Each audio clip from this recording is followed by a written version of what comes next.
Hi everyone, we are working on exercise 10.1 of Murach's Visual Basic 2015. This is creating the payment application, and I hope you give yourself some time for this one because it is quite the exercise. So step 1, open the starter files, which we've done. Step 2, rename form 1 to form customer. In your Solution Explorer, right click, rename FRM customer. Alright, did that. Add a second form named form payment to the project. So we are going to project add Windows form. We're going to call this FRM payment. And just make sure it's forms Windows form, but we already said that's what we wanted, so there it is. Alright, making good progress. 3 steps done. Design the payment form. Add controls to the payment form and set the properties for this form and its controls as described in 10.13, 10.14. So usually I kind of look at these exercises before recording them, but I'm just going straight into this. So, alright, so we have the payment form, and there's 2 versions of it. One if they select credit card, one if they select bill customer, but it's really the same form, just if we're billing the customer, some fields are grayed out. Alright, so I have this group box at the top called billing. Group box is not under common controls, but we can just search for it. Here it is under all Windows controls, and let's look at the properties of this. The name of it, GRP billing, and the text is called billing. Let me just look at 10.14 to see if they have a specific name. Well, they have the default name listed, but I like GRP. Okay.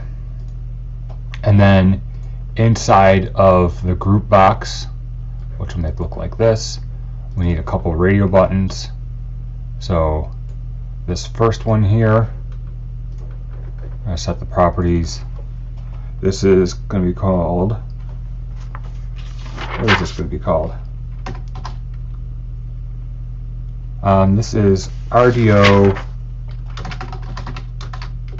credit card. And we want the label to be credit card. And another radio button. Looks good there. This one's going to be called bill customer. I'm going to give the name of it BTN bill customer.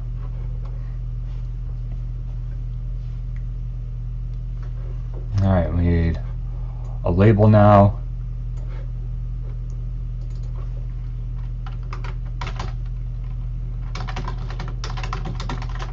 For the credit card type.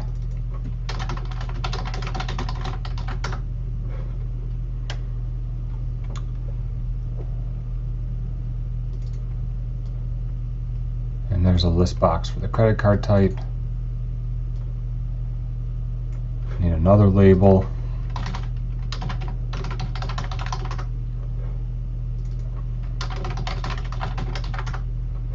For the card number, and associated with the card number is a text box.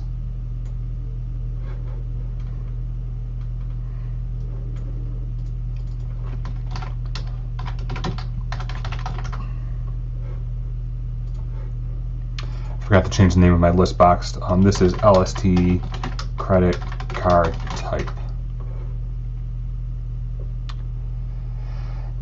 And another label here.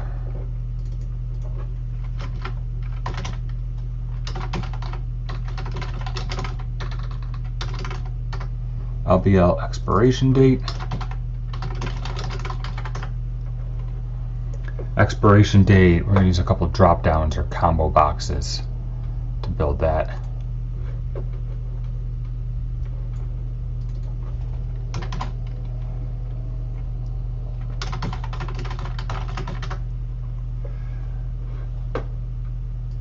month, and month is like that.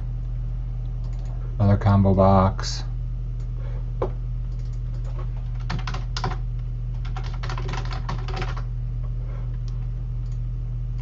Okay.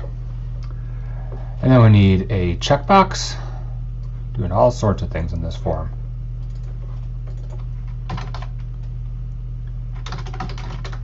Called default. And the text for that says set as default filling method. And we need a couple buttons. This first button is going to say OK. And this other button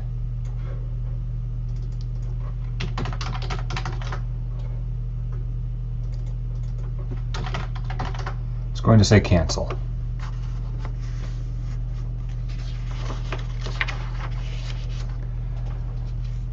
Alright, so payment form. I'm looking at 1014 now just to make sure that we have everything set. So the name of it is FRM payment. The window title, which we haven't changed yet, is going to be payment. The accept button is button OK. The cancel button is button cancel. We're going to set control box to false. We're setting maximize box to false. Form border style is fixed dialog, and start position is center screen. Alright, then we have this group here that says billing. Radio credit by default should be checked, so we're going to set that checked. Oops, where am I? There we go. Check to true. We have the other radio button. We have a list box. If you're looking at the book on page 341, the list box, or if you look at mine, this says lowercase l.st credit card type. In the book, it looks like a number 1, so it kind of looks like first, number 1 st. If you have that, it will not work. So make sure that is LST, not 1ST. Alright, oh, my combo box is here for credit card expiration month. The drop-down style is drop-down list on both of these. And again, I'm just walking through 1014 using this as a checklist to make sure I have everything right. Set as default, checked should be true. And yeah, that is this form. So now I just want to make this look nice because I think it looks kind of, I don't know, doesn't look that nice right now. So I'm going to, first of all, I'm going to just move this off the edge a little bit. I'm going to line up these guys all onto the left here. So this, hang on, not the form. That, this. Oh, I can't line them left. I wonder why. Maybe it's the checkbox? Alright, so, oh, because I have the form selected. Okay, I want to align all these guys to the left. That looks pretty good. Actually, I don't want to align this one to the left. I personally think that looks better. We'll align all these things to the left, though.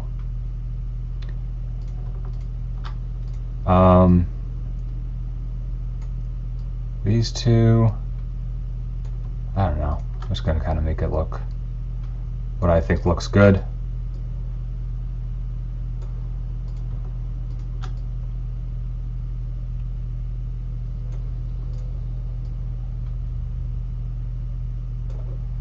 Looks good.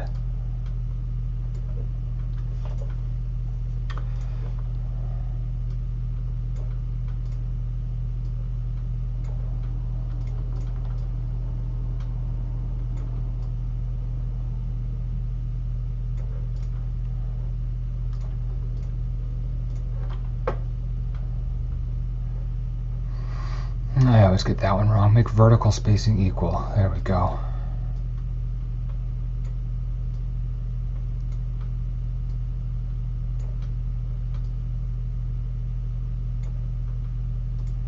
And actually, I want all of these guys to have their vertical spacing equal.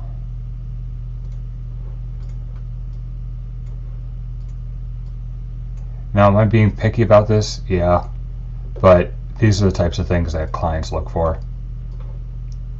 Alright, resize the window. So I'm going to take this and make it all the way out there.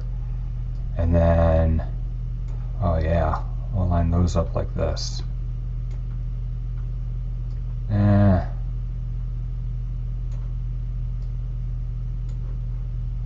Let's see, I think I can.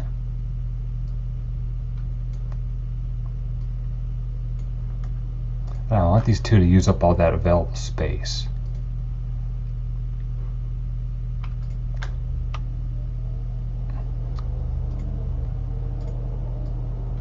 Alright. I don't want to spend too much time on this. That looks good. So that's the payment form. There on 10.14 there are some things listed on the customer form, so let's take a look at that. The customer form, its name is FRM customer. We did that already. Text is customer. It looks like all this stuff is done. Form border style.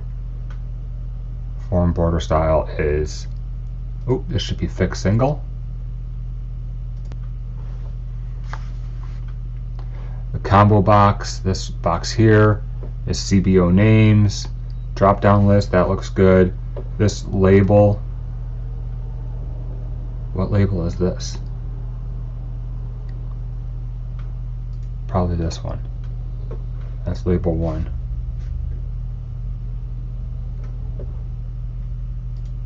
Oh, this label, payment method. Is that it? Oh, it's this one. Okay, so this is actually a label. And you'll see that, so we're using a regular label box, which is kind of different than what we used before. Usually when we pre-populate a text field, we're using, let me see if I can just get rid of, well, we're using text boxes before, but now we're going to make a big label, and the default text is empty on it. The border style is fixed 3D, so it kind of gives it this sunken look. And auto size is false, so as we put content in here, it's not going to grow. Where's that auto size?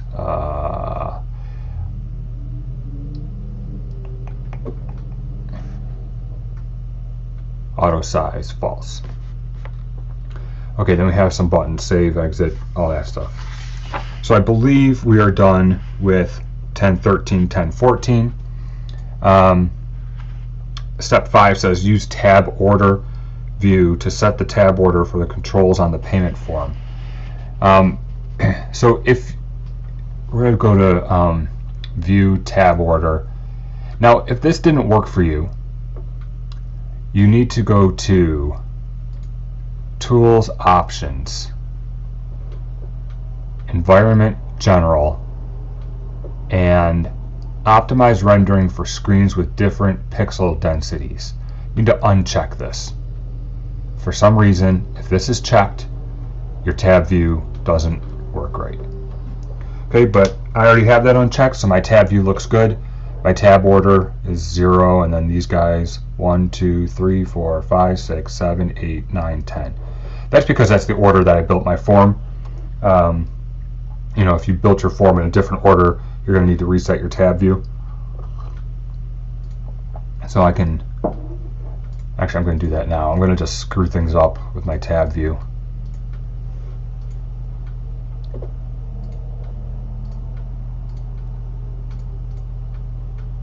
Oh, I need to check everything, right? Is that how that works? I always build my forms in the right order, so I don't really need to choose tab view. Okay, so now my tab view is all out of order. So I'm going to go to view tab order, view tab order. I'm going to reset this. 0, that's 0, 0, 0, 1, 1, 2, 3, 4, 5, 6, 7, 8, 9, 10. Now it looks fantastic. And for the fun of it, let's look at the tab view on this one. So I would say this one needs to be first.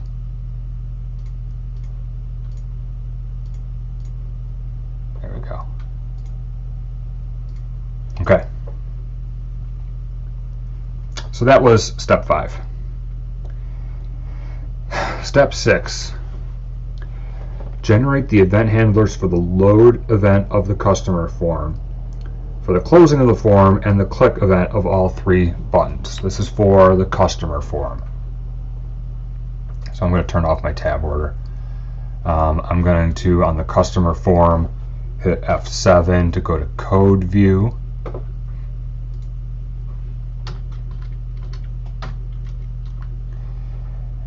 And on form customer events, we need to write the event handler for loading.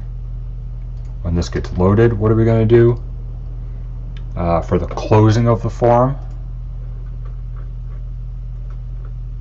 we need some code. And then for all 3 buttons, I'm just double clicking on these buttons just to build my event handlers. So I need to make sure that all of this stuff gets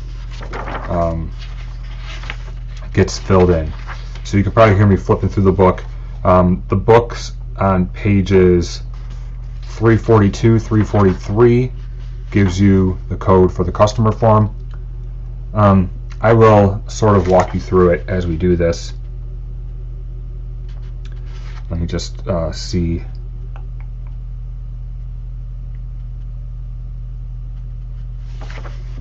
Okay. So on my base, or in my case here, I'm running this on me.load. We need to add some names to this customer name list.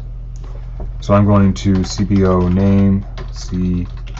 names dot items dot add Mike Smith, Nancy Jones, and I'm going to add my own name in there. Okay.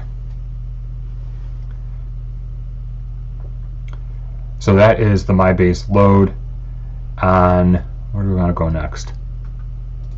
Me closing, I think, is a whole bunch of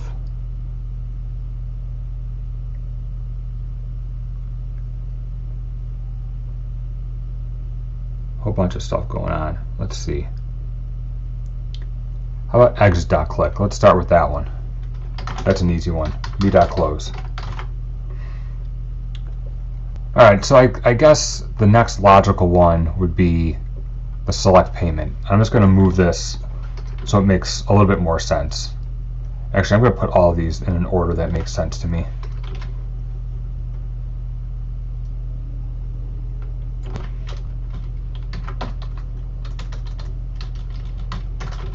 Okay, you don't need to do this. I just put it in order so I know what order I'm going to code this in. So I've started with me.load.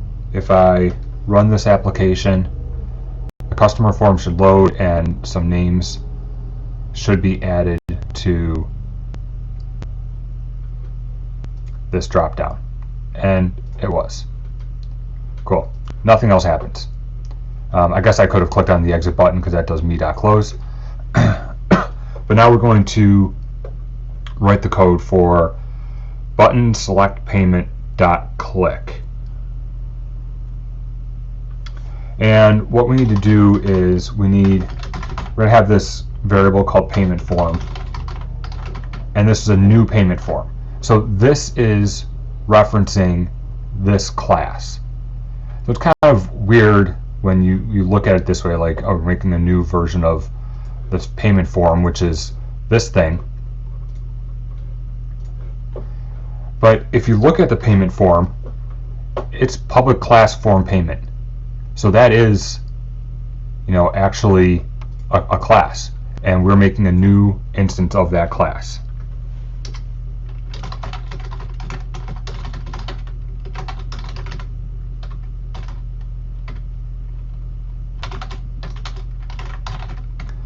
All right, payment form dot show dialog.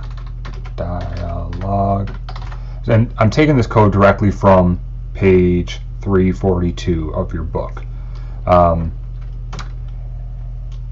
I might be jumping around a little because some of this doesn't really make sense. Are we really supposed to be doing the customer form now? Yeah, I feel like we should be doing the payment form first, but that's okay. So this code is coming from 342. I'm going to just write it out real quick and then explain what's going on.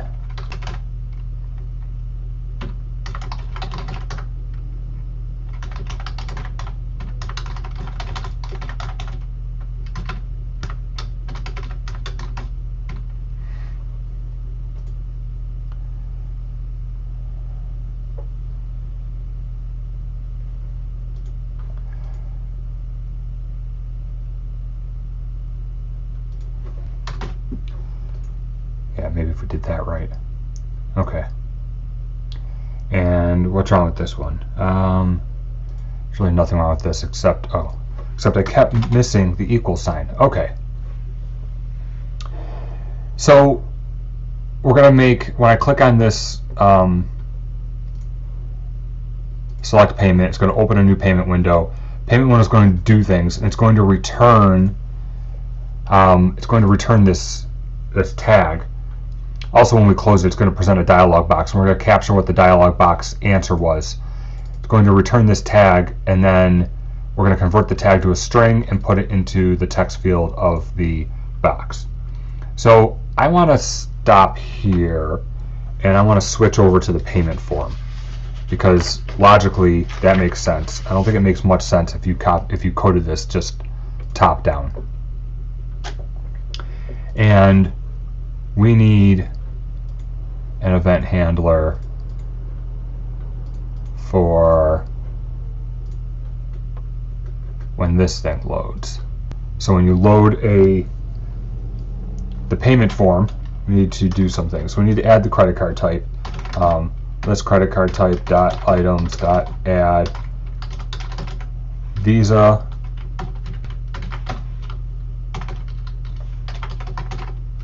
MasterCard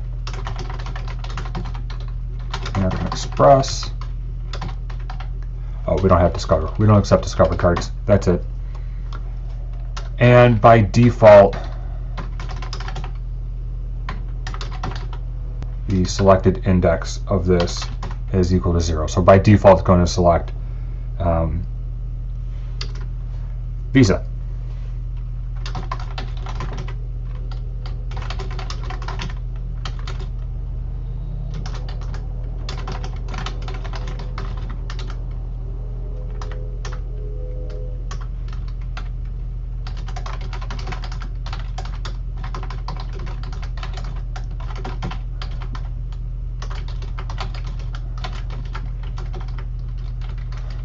Alright, so I'm making an array of months: January, February, March, April, May, June, July, August, September, October, November, December.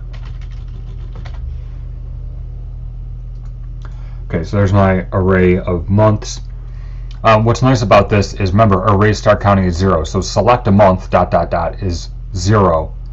And today's March 1st, so January is 1, February is 2, March is 3. So it nicely lines up that your array index for March is 3, the number of the month in the year. And then I need a for each month as string in months. This is on page 345, by the way. CBO expiration month dot items dot add month. So we loop through that and we add the month to the list.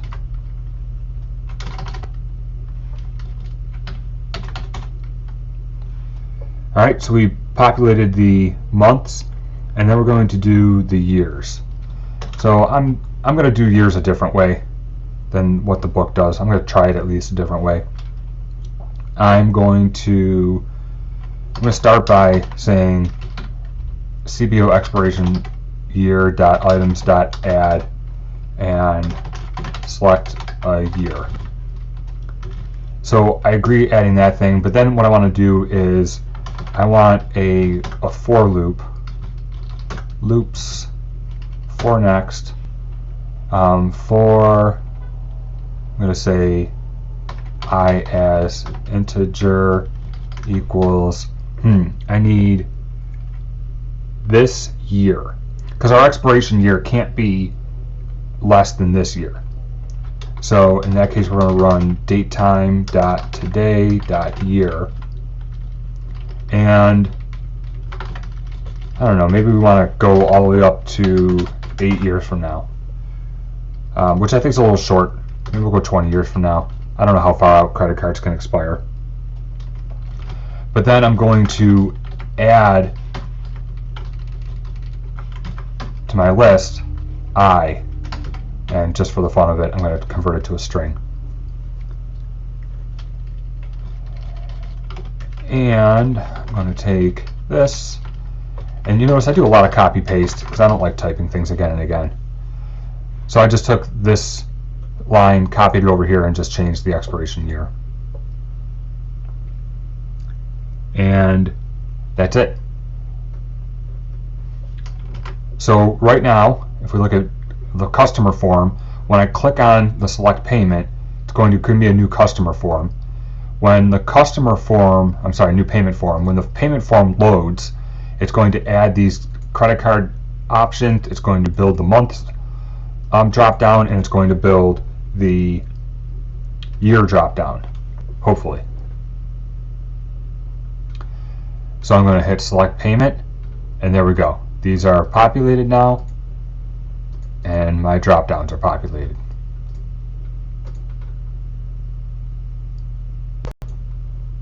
So far, so good. Okay, and then, but you know, it didn't really do anything. That's because we need to do something when the user clicks on the OK button.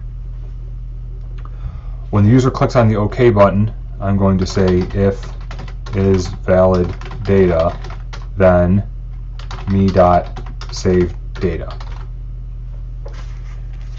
All right, and errors all over the place on that, and partially because that's spelled wrong. Well, not at all because that's spelled wrong, but that was page 345. If you look at 346 and 7, we need to actually write out is valid data and save data.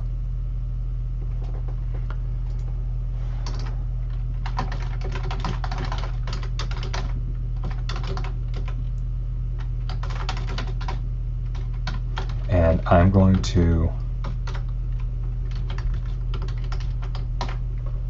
just to be consistent with the book here and naming conventions, make that is a capital. Okay, so I'm looking at this. What this says is, if radio credit card checked, then do all these other checks, and then if we got through all the checks, successfully return true. So if RDO credit card dot checked, then do validation, or really it's like try to find errors. And then here, if we got here, there are no problems, return true. So I'm not a big fan of, you know, taking 1, 2, 3, 4 if statements and indenting them in and everything. So I'm going to change this up a little. I'm going to say if RDO, we have, what's this other radio button called on my payment form? Oh, let's just say RDO bill customer. Okay, that's why I couldn't find it. If RDO bill customer dot checked, then, so there is no data validation for billing the customer. Always return true.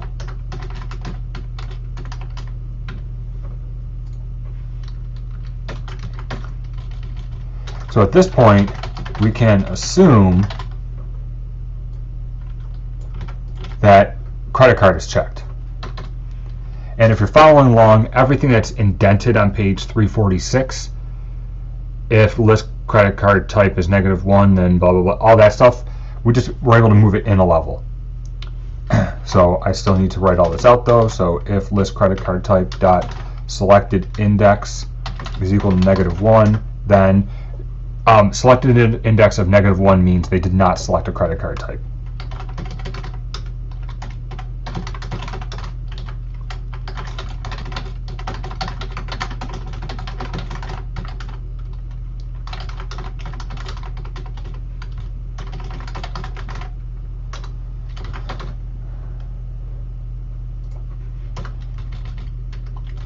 Okay, so we're checking for that.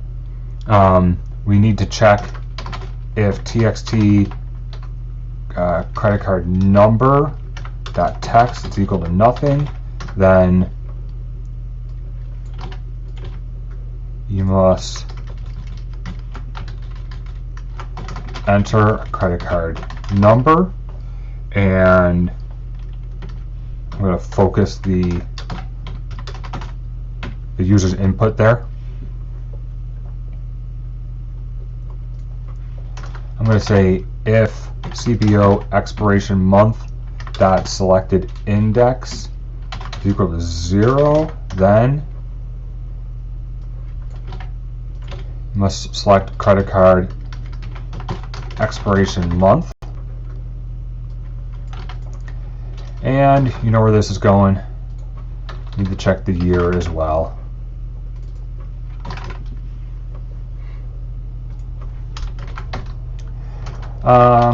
So for my class, here's your extra credit. Make sure the credit card expiration date is valid, meaning this month, year, or later. Okay? And if we got here no problems, return true. Great, so that took care of is valid data, but this me.saveData is not done yet, so we're going to write that sub-procedure.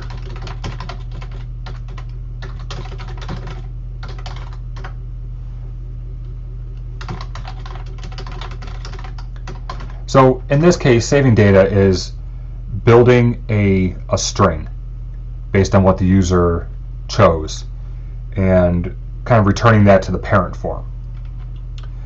So if RDO credit card checked, then we're going to build a certain message for if the user selected credit card, and otherwise here the message is just going to be my right hand is off. I keep hitting minus sign there. Send bill to customer, and for some reason we're adding some new lines. I'll figure out why we're doing that later. I haven't built up this message for the credit card yet. I will in a minute.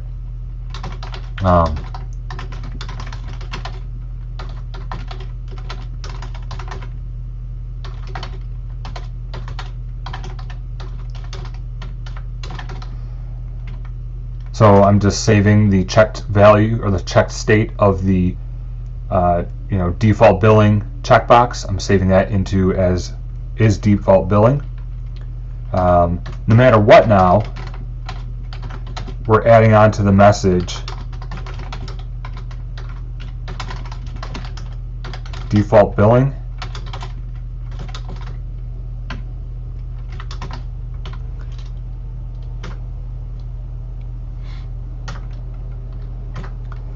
And now we're setting the tag to the message, and me.dialogResult equals dialogResult.OK.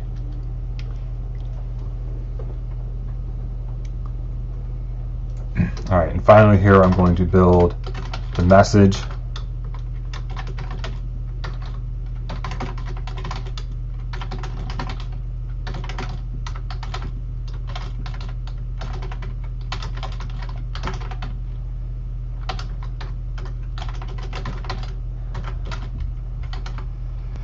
Okay, card type.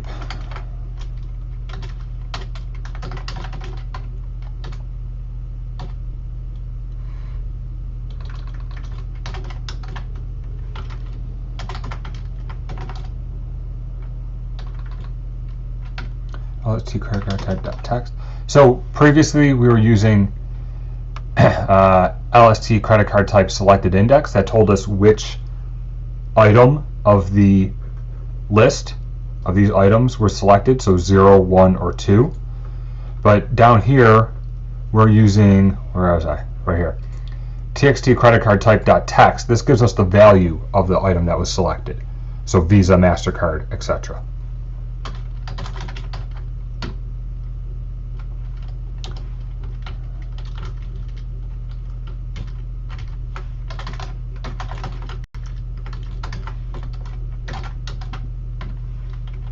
Card number,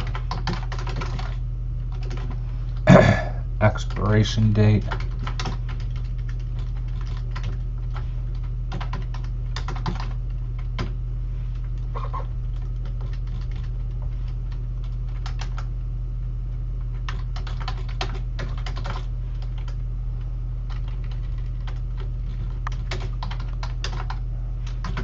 expiration year. Alright, that looks good. So just building up the message, take the variables that are the input from the user, put it in this message.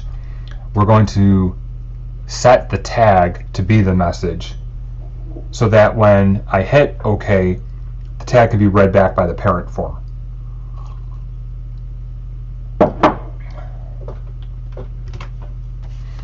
And if you recall, back here,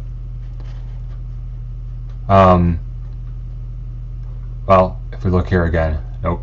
If we look on payment form, me.dialog result, we're setting the dialog result to OK. So if you hit save data, or you don't really hit save data, once the data is valid, we do this save data. It sets the dialog result to this dialog result, which is like a numeration kind of in Visual Basic. It's setting it to a value OK, and the message gets stored in the tag. Then if the selected button, which is the result from that form, is OK, then we're going to set the label payment, which is this label. We're going to set the text value of this to whatever the tag is. And again, we set the tag here to the string of message. So tag can be, in this example, it's pretty simple because we're just putting a single string in there. But you can make the tag like an object, and you can return a whole bunch of strings. You can turn arrays and decimals and all sorts of stuff. So you can pull it out as you need to. But right now, we're just taking the entire tag and setting the text box to that. So if I hit run right now,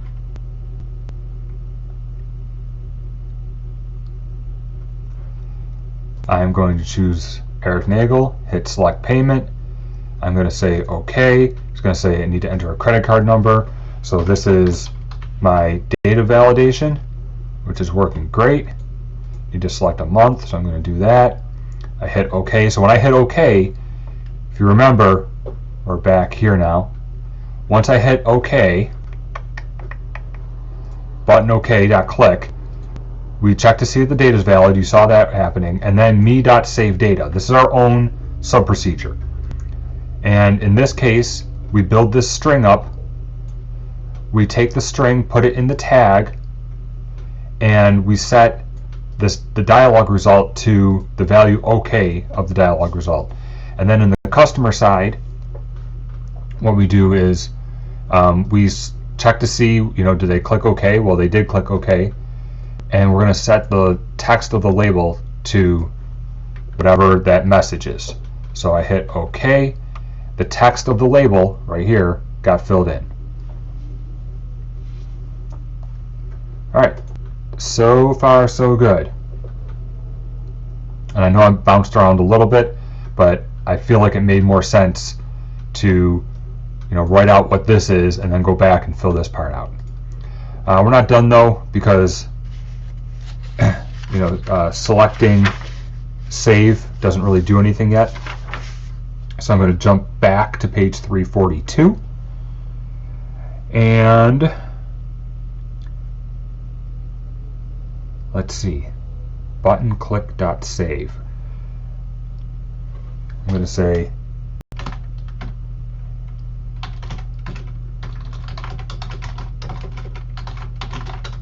if is valid data, then me.save data. Of course, if I'm calling that, I need to write these things. So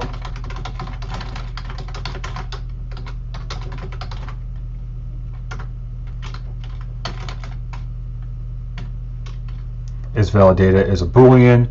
You can get this from page 342. We're just making sure that the customer is selected and the payment is filled in.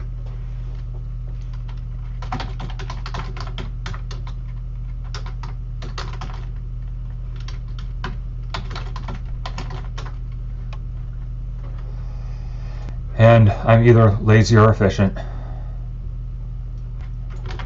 I'm taking this from form payment, putting it here. You must select a customer.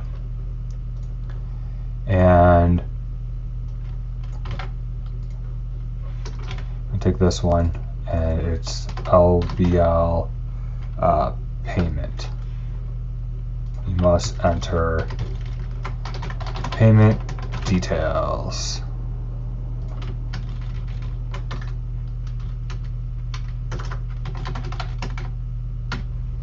And same thing.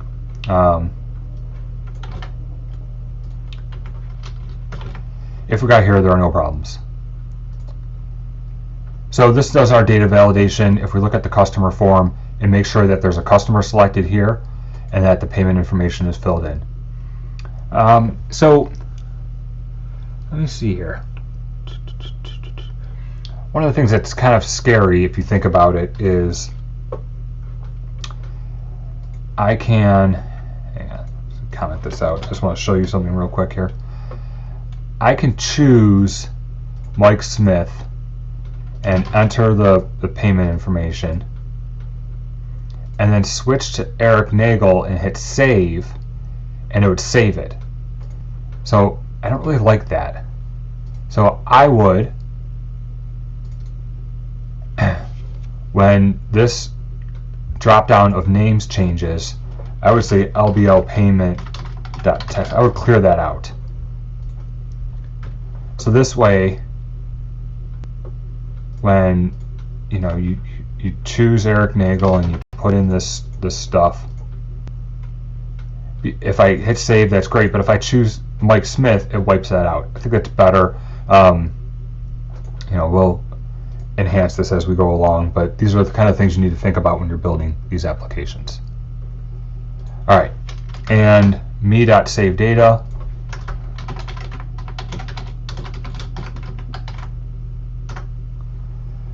What this is going to do, we pretend to save the data, and then we just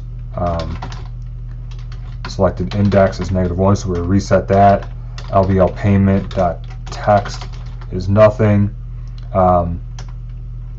We want to actually keep track of whether we save the data or not, and we need this to last beyond the lifespan of the sub-procedure.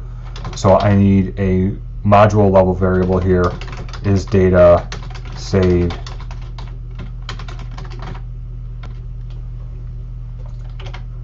So when you click on save data, where are we, right here, I'm going to say is data saved is equal to true, and CBO names dot. So when you hit save data, we're going to set that is data saved to true. All right, now, oh, they already handled this. All right, forget we did that. because we're going to handle that somewhere else. So how do we set is data saved to false? Well, anytime we change the drop-down or we change the payment information, is data saved should be set to false. So if you double-click on customer name, here we're going to do is data saved equal to false. And I want the same thing to happen when this information changes. So I'm going to click on this label, click on the events. I'm going to say text changed. So if the label text changes, I'm going to run the same function as when this changes, which you see now my code was already written to if the drop-down selected index changes or the text of the label changes, then we haven't saved the data. Alright, so we want that in there. Okay, we did that, we did that. We have not written form closing yet. So the second last thing that we want to do is if the user goes to close the form and they haven't saved the data, we want to prompt them, hey, do you want to save this before you close it? Okay. So I'm going to go a little off book here. The book says if is data saved equals false, then there's this whole list of 1, 2, 3, another condition, 2 statements, all this stuff. I'm going to flip it on its head. So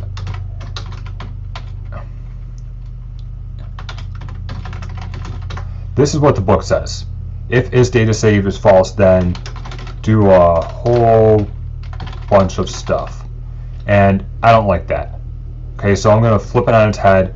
I'm going to say if is data saved equals true, then do one thing. And the only thing it's going to do is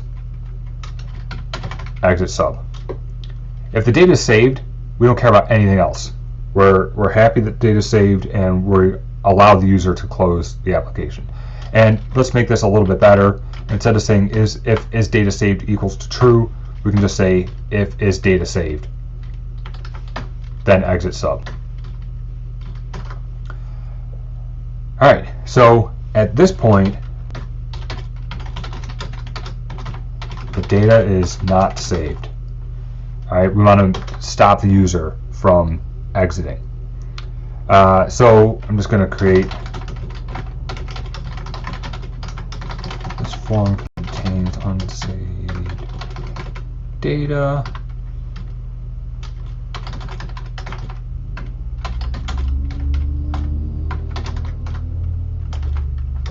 Do you want to save it?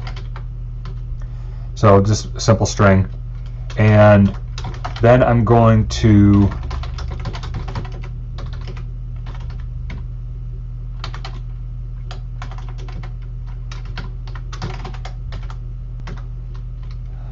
let's take this a step forward. Let me write this and then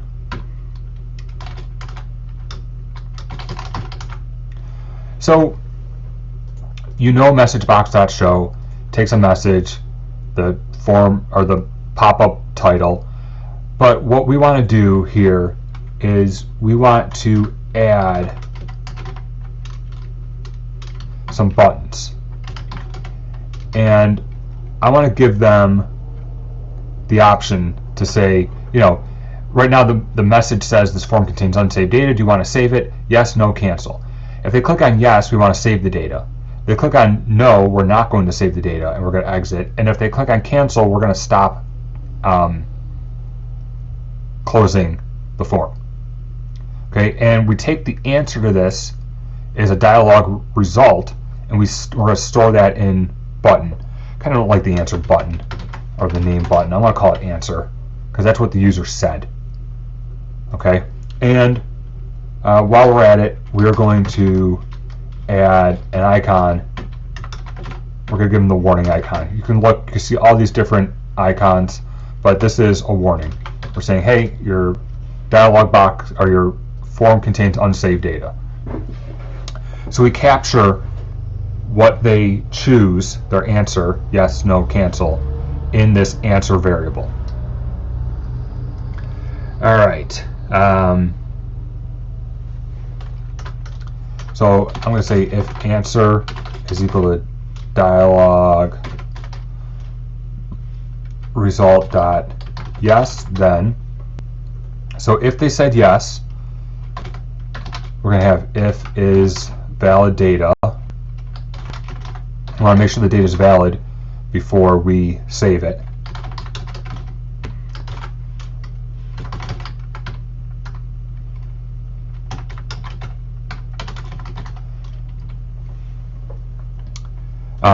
So if the data is valid, we save it. If the data is not valid, then we're going to set the we're going to set e.cancel to true. E is the cancel arguments here. You'll see this how this works together in a minute. End if here, else if answer equals dialog result dot cancel, then e.cancel equals true. So this kind of stops this from, we're going to stop the form from closing as it was happening here. So the one thing that we're not explicitly capturing here is when the user says no, because when the user says no, we don't care if it's valid data. We're not saving the data. We're just going to let it, continue on. So that's what this is. I'm going to hit F5.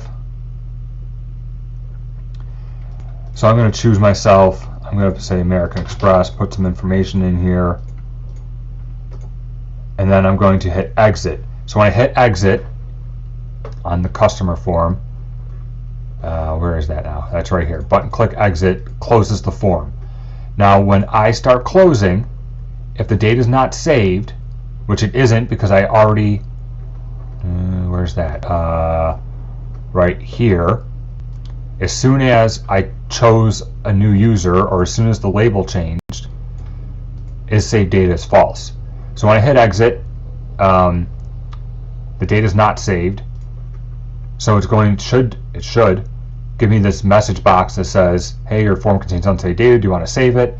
I should have yes, no, cancel options. If I say yes, it saves the data, and then we'll close the form. If the data is not valid, it will stop the user from canceling after it displays that error message, which is handled in is valid data. If I say no, it will not save the data, and if I hit cancel, it will stop the form from closing. So I'm just gonna hit exit. This form contains unsaved data. So if I hit cancel, it brings me back to the form. Do I want to save it? I say yes. It's going to save data and then close the form. All right, we are almost done. The last bit is when I select bill customer, credit card type, customer number, all these fields, like there's no reason to have that in there, right? Those should be not selectable, uneditable. So we're going to get this code, if you need it, from, let's see, 347. 347. It's interesting the way they do this, but we'll start with their way. So I'm going to take a stab in the dark and double click this. Okay, great. When the credit card button when the credit card radio button checked status is changed, we are going to, they want us to rename this. We're going to call this billing checked. And I will start with how they did it. If RDO credit card dot checked, then me dot enable controls. Enable controls is a sub-procedure that we haven't written yet.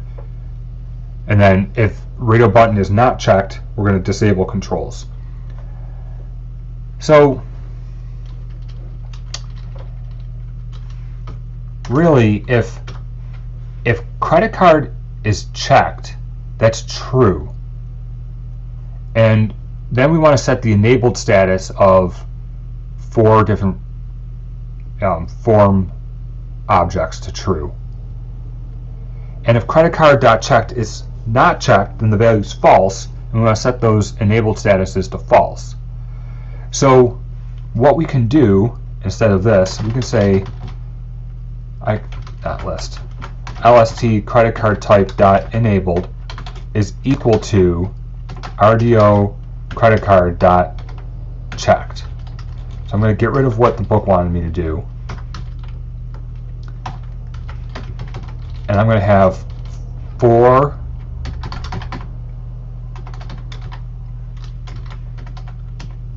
tax credit card number, CPO expiration month, CPO expiration year. So this is like I guess a quick way to do this. What you might want to do is you can maybe say like dim field should be enabled is equal to as Boolean is equal to this. This might be a little bit easier to read.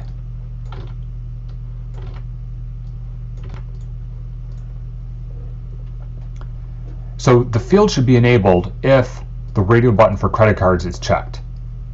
And then you set the enabled property on these 4 fields to whether the field should be enabled. That would be true or false.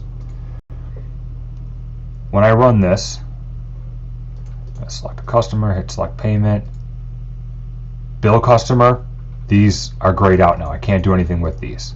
I hit credit card, now I can change the values. So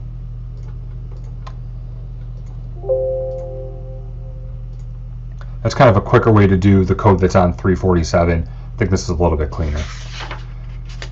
Alright, so I went through this exercise without totally following the book. I'm just going to run through the exercise to make sure I have everything.